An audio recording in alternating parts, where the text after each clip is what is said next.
Hi అండి. Vizag GVMC 12వ ward పరిధిలోని దుర్గానగర్లో కాపు లక్ష్మి తన భర్త రమణతో నివసిస్తోంది. వీరి ఇద్దరు పిల్లలకు వివాహం కావడంతో వారు వేర్వేరు చోట్ల ఉంటున్నారు. రమణ జీవీఎంసీలో ఉద్యోగి. బుధవారం ఉదయం ఆయన విధులకు వెళ్లారు. సాయంత్రం ఇంటికి చేరుకునేసరికి బయట గేటు గుమ్మం తలుపులు తెరిచి ఉండడాన్ని గమనించారు. లోపలికి వెళ్ళగా భార్య లక్ష్మి మంచంపై రక్తపు మడుగులో పడి ఉండడాన్ని చూసి దిగ్భ్రాంతికి లోనయ్యారు.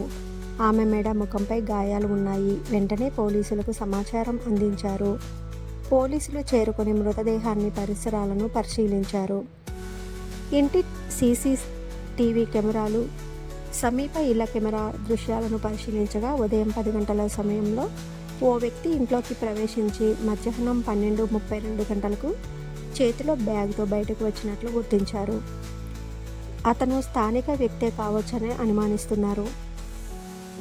ఇంట్లో ఉన్న 5 లక్షల రూపాయల క్యాష్, మహిళ ధరించిన కొన్ని బంగారు ఆభరణాలు అపహరించినట్లు కుటుంబ సభ్యులు పోలీసులకు తెలిపారు. ఇంట్లో చిట్టి డబ్బులు ఉన్న విషయం తెలిసిన వ్యక్తే ఈ ఘాతుకానికి పాల్పడి ఉండవచ్చని స్థానికులు భావిస్తున్నారు. ఇప్పుడు ప్రజెంట్ సిచ్యువేషన్లో గోల్డ్ రేటు పెరగడంతో సింగిల్గా ఉన్న మహిళలను, అలాగే జర్నీలో బంగారం ధరించిన మహిళలు చాలా జాగ్రత్తగా ఉండాలి.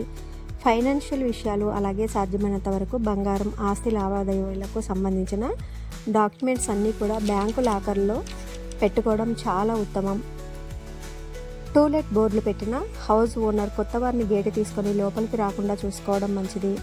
అనుమానాస్పదంగా వ్యక్తులు తిరిగిన కాలనీ వాళ్ళు అంతా సిండికేట్ అయ్యి పోలీస్ వారికి సమాచారం ఇవ్వడం, సాధ్యమైనంత వరకు ఇంట్లో సీసీ కెమెరాలు అమర్చుకోవడం కూడా చాలా మంచిది.